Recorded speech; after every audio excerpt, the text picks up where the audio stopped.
Alright, so how can we identify and factor perfect square trinomials?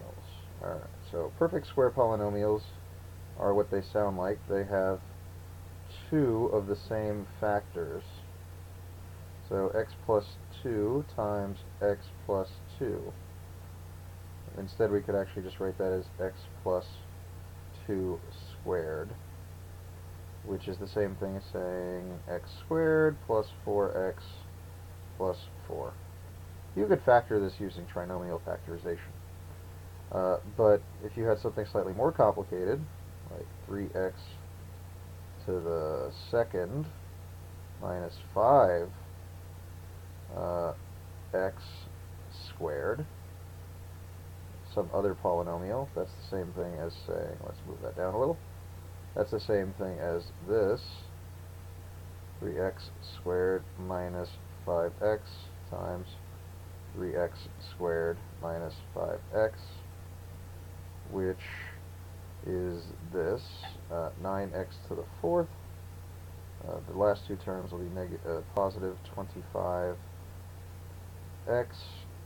and the middle term will be, there's a shortcut I'm using to get these values, and we'll look at the shortcut shortly.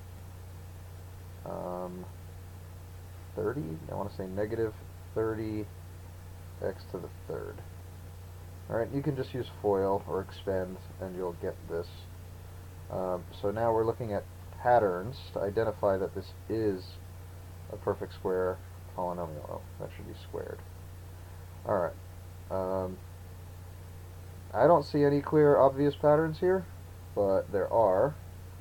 I don't want anyone to have trouble finding them. Let's move those up a little and look at one more example before identifying any patterns.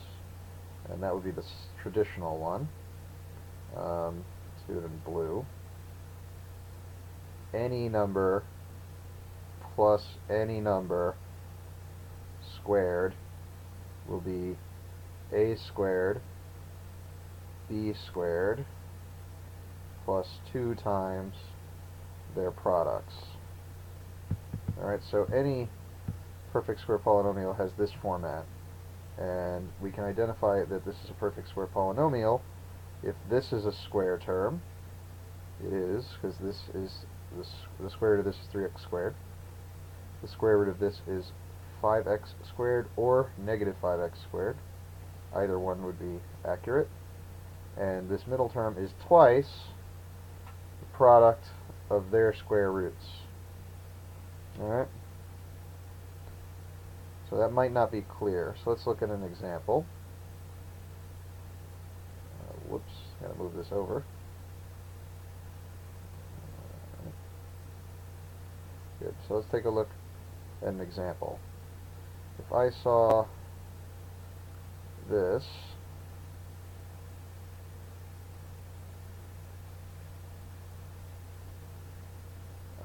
get the middle term afterwards. 6 is not good. 16 x to the second, y to the fourth.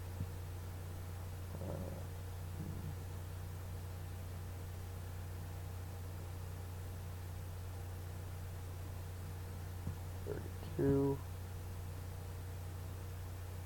x to the third, y to the third. Alright, so this is a perfect square polynomial because it actually matches that criteria.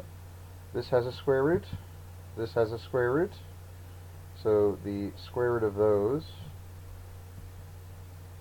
this would be 4x squared and y.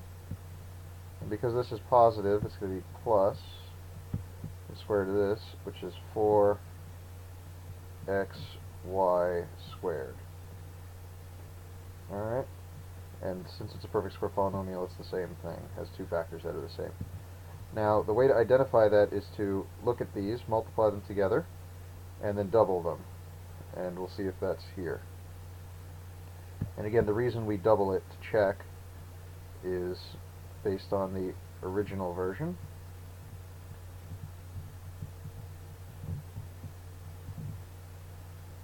Oh, not the sum of squares, excuse me. a plus b squared is equal to a squared plus twice the product of their square roots plus b squared. So the square root of this term will be this one, the square root of this term will be this one, and the product of those things times 2 will be the middle term. So the square root of this is 4x squared y. The square root of this is 4xy squared. The product of those things is 16x to the third y to the third times 2 is 32x to the third y to the third. This is probably one of the more confusing identities for factoring. Let's look at the two possibilities. We have a plus b squared, and by foiling this out we get a squared plus 2ab plus b squared. The other possibility is we have a minus b squared, so one term's positive and one term's negative. So we get a squared minus 2ab plus b squared. So if you see a polynomial that might be a perfect square polynomial, the first term will have a square root, and the second term will have a square root, and then the middle term will either be positive or negative. So that'll determine the result. So let's make one up. 4x squared, over here I'll make up 9y squared. The square root here is 2x, the square root here is 3y, so that's 6, so that's going to be 12xy. This is positive always, this will be negative in this case. So if you are asked to factor this, it doesn't match the criteria of a trinomial. It doesn't have a GCF. It's not a difference of squares. So I would at least consider that this is a perfect square polynomial. So I would expect the factors to be the same and to fit the pattern here. Now this would fit this pattern because of this negative. So this should be 2x, because the square root of this term is 2x. This should be 3y, because the square root of this is 3y. And because this is negative, they probably have a negative in the middle. And to check that these are correctly factored, you can either multiply these together and multiply them by 2, which sounds like a really random thing to do, so I wouldn't even do that.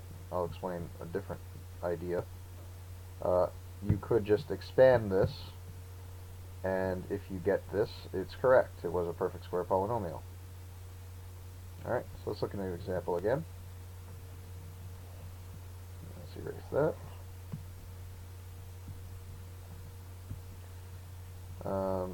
I'll make up 2. One of them will be a perfect square polynomial, and one of them won't.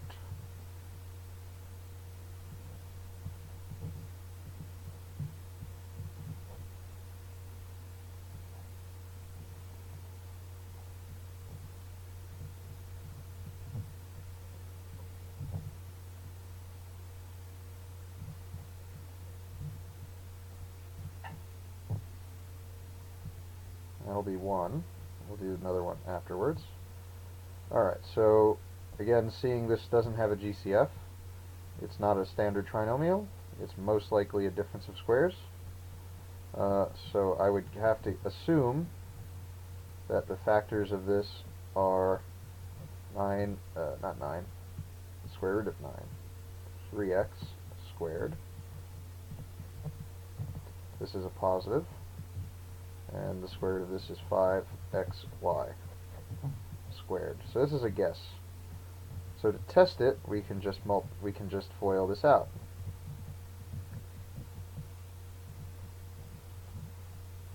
This times itself.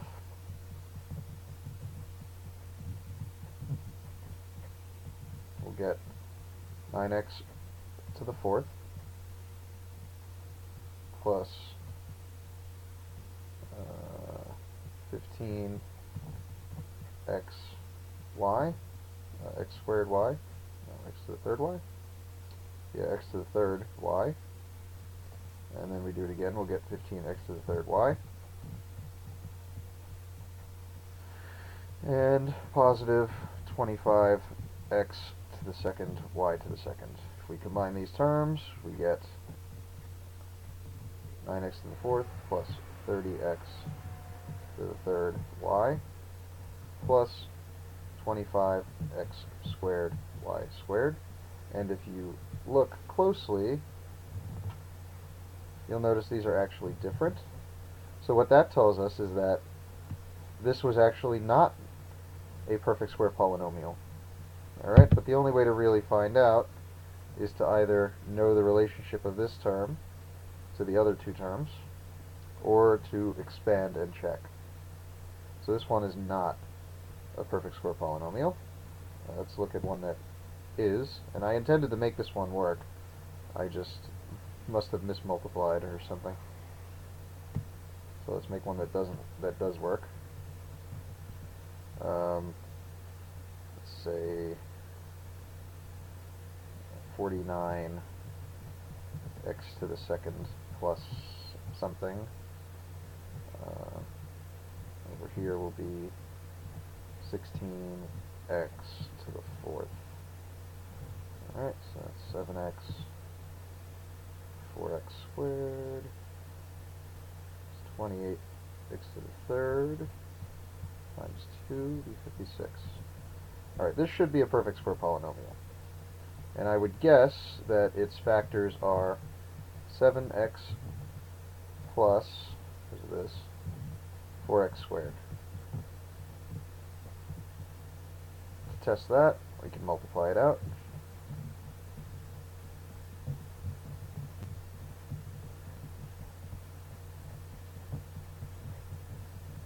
Seven x times 7x is 49x squared.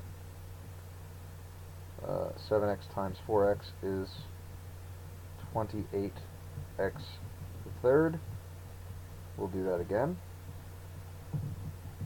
That's where the 2 comes from in the formula.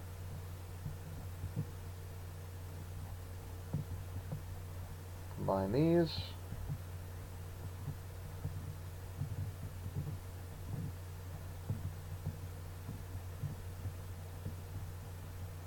So this, we could tell, is a perfect square polynomial because when we expanded it, the middle terms were the same. So if I had to give you a shortcut to noticing whether something is a perfect square polynomial or not, take the square root of the n2 terms, assume it is, and then test it. That would be the most expedient or fastest way of finding out whether it is factorable or not, if it wasn't factorable in other ways.